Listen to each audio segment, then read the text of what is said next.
Good evening on the World News Tonight from BGI Television. First, the headlines. Tinubu has directed security agencies to arrest perpetrators, says Minister. Bandits always a step ahead. Sultan asked FG to step up intelligence gathering. Governor Akeredolu was killed, Showore alleges. 426 civilians pay deadly price as military hits. On sports, stay calm, focused, Emmanuel Amunike to Osime. I am Morire Rabila Lawa of the news in detail. Senator Ibrahim Gaidam, the Minister of Police Affairs, has expressed sympathy to the families, government, and people of Plateau State over the bandit Christmas Eve massacre in the state, calling it a tragedy that affects everyone. Noting that the heinous conduct was carried out by the nation's adversaries, the minister stated that President Bola Tinubu has ordered every effort to be made to capture the key suspects and accomplices in this crime against humanity. In a statement he signed, Gaidam said, "I'd like to express my deepest condolences on behalf of the Ministry of Police Affairs and the entire police ecosystem to the family, government, and the good people of Plateau State. Our hearts are heavy with grief as we join you in the mourning of the callous and mindless killings perpetrated by heartless criminals. The loss of innocent lives is a tragedy that touches us all, and we stand united with the people of Plateau State during this difficult time. The actions of these enemies of the country have caused immense pain and sorrow, and we extend our sympathies to the affected families and communities. The leadership of the police ecosystem is resolute in its commitment to bringing the perpetrators of these heinous crimes to justice. In line with the directives of Mr. President, we will leave no stone unturned in apprehending both the collaborators and prime suspects involved in this crime against humanity." The Sultan of Sokoto, Alhaji Saad Abubakar III, has raised questions over the intelligence gathering of security agencies in Nigeria following incessant attacks on communities in different parts of the country. He said that bandits and other criminal elements attacking Nigerians are always a step ahead of the security agencies in gathering intelligence, urging the military and other security agencies to step up intelligence gathering. The Sultan spoke on Wednesday at the 80th edition of the National Islamic Vocation Course IBC in Bauchi, where he condemned the recent attack by gunmen in Plateau State, which claimed the lives of over 100 persons, with several others wounded. He called on security agencies to be more proactive and try to prevent such attacks. The presidential candidate of the African Action Congress AAC in the 2023 general election, Omoyele Sowore, has accused the family of the late governor of Ondo State, Rotimi Akeredolu, of hastening the death. Information earlier reported that Akeredolu died on Wednesday. The Ondo State government, in a statement released through the State Information and Orientation Commissioner, Bamidele Ademola Olateju, revealed that Akeredolu died of prostate cancer. According to Ademola, Governor Akeredolu died while receiving medical treatment in Germany after complications arising from protracted prostate cancer. Sowore, while speaking during an interview, pointed fingers of blame at Akeredolu's wife and family members. The presidential candidate said they were trying to use him to milk the state, even when Akeredolu requested he should be taken to his hometown so he could rest amid his receding health condition as at the time. The AAC chieftain revealed that Akeredolu's wife, brothers, and family members flew the governor back to Nigeria from Germany against the latest wish, just to use his presence to remove the deputy governor, Lucky Aiyedatiwa, now governor in office.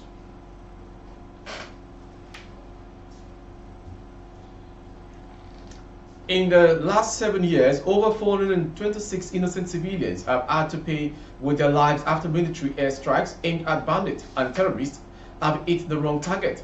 This has thrown several families into mourning. Information also said Okotis Samaila still grapples with the sorrow of losing 11 of his beloved siblings in the accidental airstrike by the Nigeria Air Force that occurred in Doma, local government area of Nasarawa State on January 24, 2023. The agony he is experiencing has been excavated by his inability to get justice for them.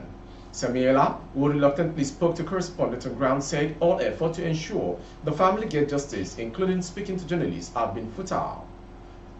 Despite being indicted by investigations by Human Rights Watch, Reuters, Amnesty International, and the Miyetti Allah Cattle Breeders Association of Nigeria, as well as outcries from the citizens, the Nigerian Air Force failed to own up to the operational blunder, labeling those killed as terrorists who were planning an attack on the community. The Air Force carried out surveillance, and the surveillance confirmed that they were terrorists, and that surveillance continued for almost throughout the day until later in the evening when the truck appeared at the scene. The truck was suspected to have brought logistics to them, and that was why approval was given by the appropriate authority that that truck be taken out, and the truck was taken out. But Semela is still furious with the Air Force for calling his siblings terrorists and their failure to admit the strike was done in error.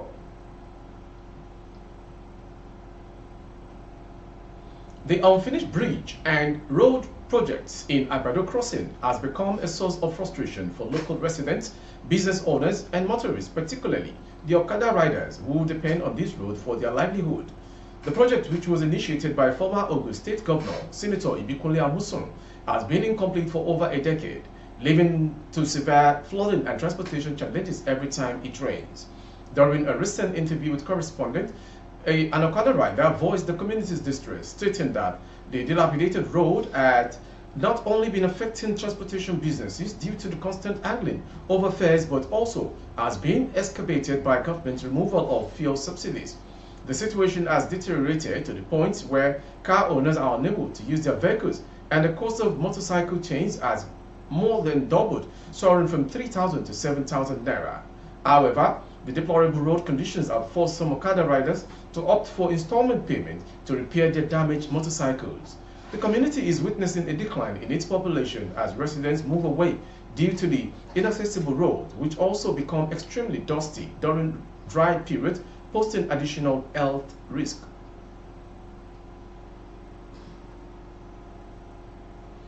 Moving to the north, Afset Surajo, alongside two other accomplices accused of murdering one nephew Hafiz last week in Kano State, have been charged to court. The principal suspect, Afset, has been charged with offenses of attempt to commit suicide and culpable homicide punishable with death, while her husband Diabo Abdullahi and Malem Ademu, accomplices, have been charged with offenses of criminal conspiracy, concealment, and giving false information. The Kano State Police Commissioner, CP Mohammed Husseini Gumel, had on 21st December 2023 ordered the arrest of the suspect Afset Surajo, age 24, a housewife of Ungwa Oku Quarters, Kano, for the allegations of being behind cause of death of one nephew Hafiz, age 38 years, male, after domestic tussle at their residence. Spokesperson of the Kano State Police Command, Abdullahi Kiyawa, said the police investigation also led to the arrest of her husband, Diabo Abdullahi, age 38, and one Malam Adamu, age 65. All of them same address of offenses ranging from attempting to conceal and giving false information to the police on the cause of death. While all the suspects have given their confessions to the police on each person's level of involvement in the crimes, they have been charged before Chief Magistrate Court number 37 located at Yankawa, Kano, for prosecution, Kiyawa noted in a statement. Still in the north, Kano. The Kano State Command has successfully dismantled a notorious gang specializing in child trafficking, which had been operating for a decade within the state. Following their crackdown, the police have arrested several members of the gang, whose operations extended from Kano to Bauchi, Anambra, and Imo states. Speaking at a news conference in Kano today, the State Police Commissioner, CP Mohammed Hussein Gumel, said that preliminary investigations led to the arrest of the perpetrators and the recovery of the victims. It said that December 15, 2023, a woman named Comfort Amos, age 45, was intercepted at the Mariri Luxurious Bus Park in Kano while attempting to transport 5-year-old Abdulmutalib Saad to Lagos State. Subsequent investigation led to the arrest of several accomplices, including Chika Ezubo, Joy Nzelu, Clement Ali, and Emeka Ekedigwe, all residents of Kano involved in the syndicate criminal activities. It was discovered that the 5-year-old Saad had been abducted since December 12, 2023 from Zango quarters in Bauchi State. From the Kano story to foreign. Russia on Thursday reopened its embassy in Burkina Faso after a gap of nearly 32 years the West African nation's government and a Russian diplomat said. The mission was closed in 1992. The Russian ambassador to Ivory Coast, Alexei Saltykov, said Russian President Vladimir Putin would name the new envoy. The Burkinabe Foreign Ministry confirmed in a statement that Russia formally reopened its embassy this Thursday in Ouagadougou. Saltykov said he would head the mission in Burkina Faso until the new ambassador is named and described Burkina Faso as an old partner with whom we have solid and friendly ties.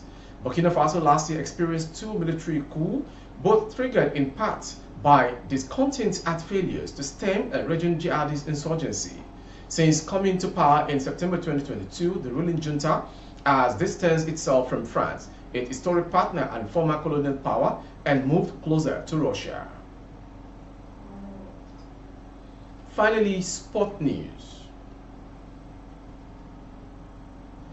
Napoli's Victor Osimhen received advice from Super Eagles legend Emmanuel Amunike to maintain focus and composure for continued success. Osimhen, after a sterling performance with Serie A champions Napoli and an impressive goal-scoring spree during the 2022-2023 season, secured the Confederation of African Football CAF Player of the Year award. In conversation with the information laid down by Amunike, praised Osimhen's representation of African talent on a global role scale while emphasizing the importance of sustained focus. He also acknowledged the emergence of promising young African talent in Europe, such as Tottenham Pape Matar Sarr and Milan Samuel Chukwueze, alongside Napoli's Osimhen. Here, we have seen already there are some excellent young African players who are currently playing in Europe. For example, we have a Senegal player called Pape Matar Sarr, who is playing for Tottenham. There is Samuel Chukwueze at Milan, and of course, Osimhen at Napoli. I think in the future we will see new names and new faces, Amunike said. Amunike expressed optimism about witnessing new faces shaping the future of African football. His advice for Osimhen was clear. He just needs to stay calm and focused. The good things will come to him. We've come to the end of today's world news. Before we go, some headlines. Tinubu has directed security agencies to arrest perpetrators, says Minister. Bandit always a step ahead. Sultan asks FG to step up intelligence gathering. Governor Akeredolu was killed. Showore alleges. 426 civilians pay deadly prices as military strikes. Resident commuters lament over unfinished road project in Agbado Crossing.